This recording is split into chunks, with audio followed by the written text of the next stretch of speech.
ya. Oke. Itu materi yang sudah saya siapkan, Bapak Ibu Saudara-saudariku, ya. Tentang apa yang dipercayai gereja awal, ya, tentang api penyucian. Ini ada 32 halaman, maka dari itu saya baca, Bapak Ibu, saya bacakan saja supaya tidak memakan waktu begitu banyak.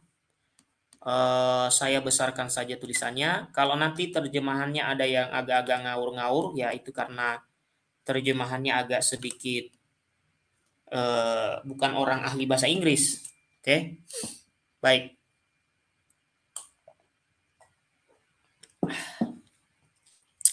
Apa yang dipercayai gereja awal tentang api penyucian?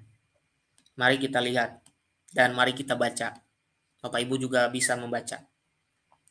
Semua orang Kristen setuju bahwa kita tidak akan berdosa di surga. Oke ya? Semua orang Kristen setuju bahwa kita tidak akan berdosa di surga. Dosa dan pemuliaan terakhir sama sekali tidak cocok. Oke? Oke, jadi maksudnya adalah bahwa kalau sudah di surga itu nggak mungkin ada dosa lagi. Karena itu, antara keberdosaan hidup ini dan kemuliaan surga, ya, maka ada suatu tahapan harus disucikan. Sehingga penyucian itu atau purgatorium itu di antara kematian dan kemuliaan yang disebut adanya pemurnian, ya. Jadi di antara kematian dan kemuliaan atau neraka dan surga ada pemurnian, ya. Purification. Oleh karena itu, Katekismus Gereja Katolik menyatakan semua orang yang mati dalam kasih karunia dan persahabatan dengan Allah tetapi masih dimurnikan secara tidak sempurna, memang diyakinkan akan keselamatan kekal mereka. Tetapi setelah kematian mereka menjalani pemurnian untuk mencapai kesucian yang diperlukan untuk memasuki sukacita surga. Gereja memberi nama, ya, gereja memberi nama api penyucian untuk tempat pemurnian itu atau purgatorium. Ya, pemurnian terakhir orang-orang pilihan ini yang sama sekali berbeda dari hukuman orang-orang terkutuk. Itu Bapak Ibu. Oke. Saya lanjutkan. Konsep pemurnian ini juga kita temukan, ya. Konsep pemurnian setelah kematian dari dosa dan konsekuensi dosa juga dinyatakan dalam perjanjian baru dalam perikop seperti 1 Korintus 3 ayat 11 sampai 15 dan Matius 5 ayat 25 sampai 26. 12 ayat 31 sampai 32. Doktrin api penyucian atau pemurnian terakhir telah menjadi bagian dari iman yang benar sejak sebelum zaman Kristus. Orang-orang Yahudi sudah mempercayainya sebelum kedatangan Mesias, sebagaimana diungkapkan dalam Perjanjian Lama, terutama kitab Makabe 12 ayat 41 sampai 45, serta dalam karya-karya Yahudi pra-Kristen lainnya. Orang-orang Yahudi Ortodoks sampai hari ini juga percaya pada pemurnian terakhir. Dan selama 11 bulan setelah kematian orang yang dicintai, mereka berdoa yang disebut Kadis Mourner untuk pemurnian orang yang mereka cintai. Yahudi, Katolik, dan Ortodoks Timur selalu secara historis menyatakan realitas pemurnian akhir ini.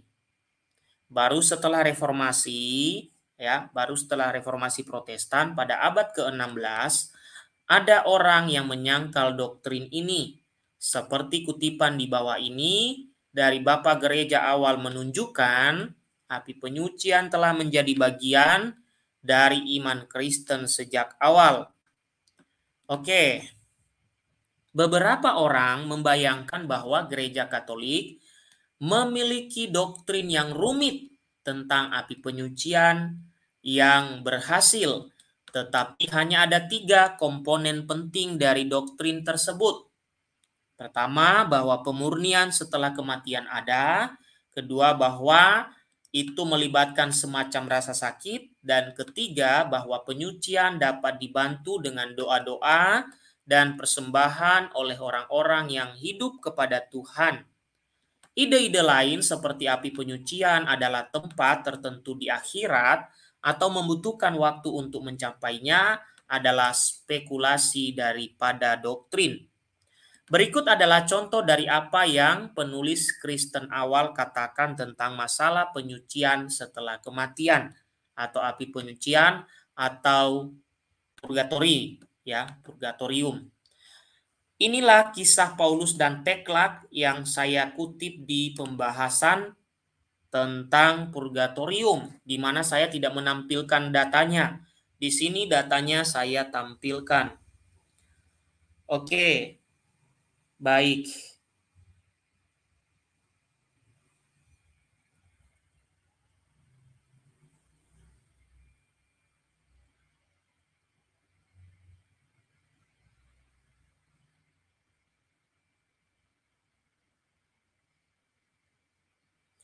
Oke, Bapak Ibu, saya sambung.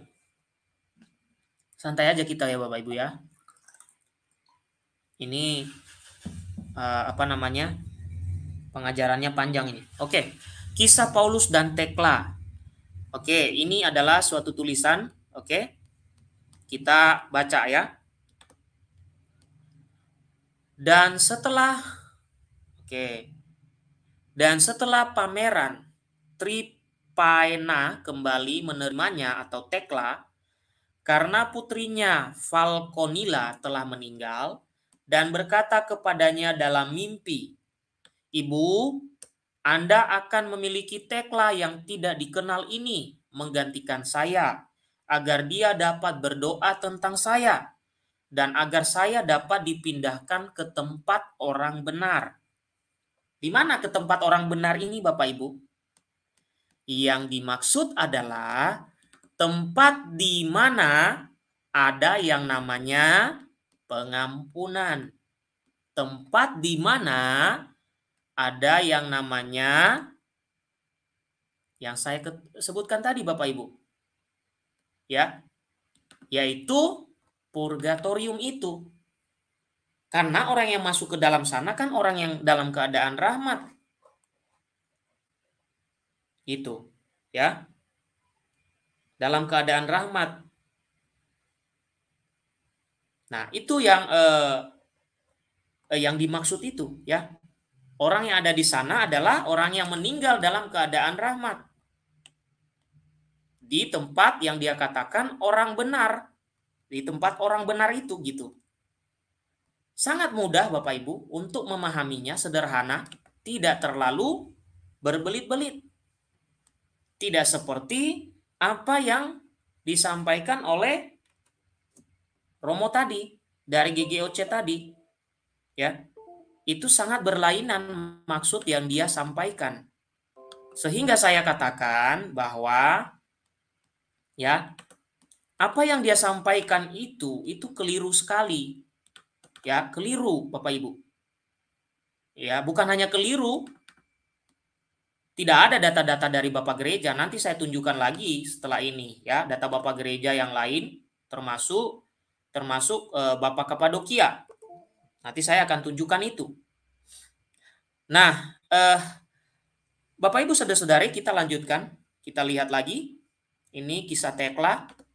Oke, dia meminta supaya didoakan supaya masuk ke tempat orang-orang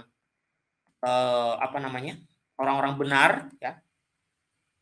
Kemudian ada prasasti. Ini prasasti yang namanya Abersius. Saya membaca beberapa kisahnya Bapak Ibu. Ini diceritakan bahwa ini adalah sebuah kuburan ya. Oke. Sebuah kuburan di mana ini menunjukkan bahwa kepercayaan soal adanya tempat pengampunan di dunia yang akan datang ini bisa kita lihat gitu ya. Oke, bisa kita lihat di sini gitu ya. Oke. Mari kita pelan-pelan melihat, membaca ini. Oke, Bapak Ibu. Dikatakan di situ, warga kota terkemuka. Saya mendirikan ini selama saya hidup, agar saya dapat memiliki tempat peristirahatan bagi tubuh saya. Abersius adalah nama saya, seorang murid dari gembala yang suci yang menggembalakan domba-dombanya di pegunungan dan di ladang, yang memiliki mata besar yang mengamati di mana-mana. Nah, ini tulisan Abersius ini ya. Kemudian kita melanjutkan, yang mengajari saya tulisan-tulisan kehidupan yang setia. Berdiri, ya, saya, Abersius, memerintahkan ini untuk ditulis. Sungguh, saya berada di tahun 72. Semoga setiap orang yang setuju dengan ini dan yang memahaminya berdoa untuk Abersius. Oke, ini mungkin terjemahannya agak ngaur ya Bapak Ibu ya. Tapi kurang lebih di sini ya, ada suatu keyakinan ya tentang mendoakan arwah orang yang meninggal. Saya sudah katakan tadi bahwa konsekuensi dari mendoakan arwah orang meninggal berarti ada suatu kondisi di mana dia masih bisa memperoleh pengampunan. Oke, saya lanjutkan lagi. Ini prasasti Abersius. Kemudian kemartiran Perpetua dan Felicitas. Dikatakan begini, pada malam itu juga ini ditunjukkan kepadaku dalam sebuah penglihatan, aku Perpetua melihat Dinokrates keluar dari tempat yang suram, di mana juga ada beberapa orang lain, dan dia kering dan sangat haus, dengan wajah yang kotor dan pucat, dan luka di wajahnya yang dia miliki ketika dia meninggal. Dinokrates ini adalah saudara laki-laki saya, 7 tahun, yang meninggal secara menyedihkan karena penyakit. Baginya, saya telah membuat doa saya, dan antara dia dan saya ada jeda yang besar, sehingga tidak satu pun dari kami bisa mendekati yang lain. Dan saya tahu bahwa saudara laki-laki saya sedang menderita. Tetapi saya percaya bahwa doa saya akan membantu penderitaannya. Saya berdoa untuk saudara saya siang dan malam, mengeluh dan menangis agar dia diberikan kepada saya. Kemudian pada hari di mana kami tetap dalam belenggu, ini ditunjukkan kepadaku.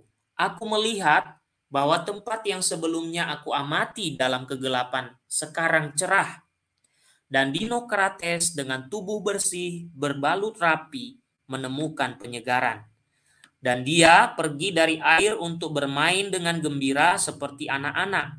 Dan saya terbangun, kemudian saya mengerti bahwa dia telah dipindahkan dari tempat penghukuman. Oke, Martyrdom of Perpetua dan Felicity. Oke. Kita lanjutkan Bapak Ibu. Nah, ini dari Bapak-Bapak gereja, termasuk Tertullianus mengatakan, kami mempersembahkan kurban bagi orang mati pada hari ulang tahun mereka, atau tanggal kematian mereka, lahir ke dalam hidup yang kekal. Oke, kemudian dilanjutkan dalam dokumen monogami, seorang wanita setelah kematian suaminya berdoa untuk jiwanya dan meminta agar dia sambil menunggu menemukan istirahat dan agar ia dapat mengambil bagian dalam kebangkitan yang pertama. Dan setiap tahun pada peringatan kematiannya dia mempersembahkan korban.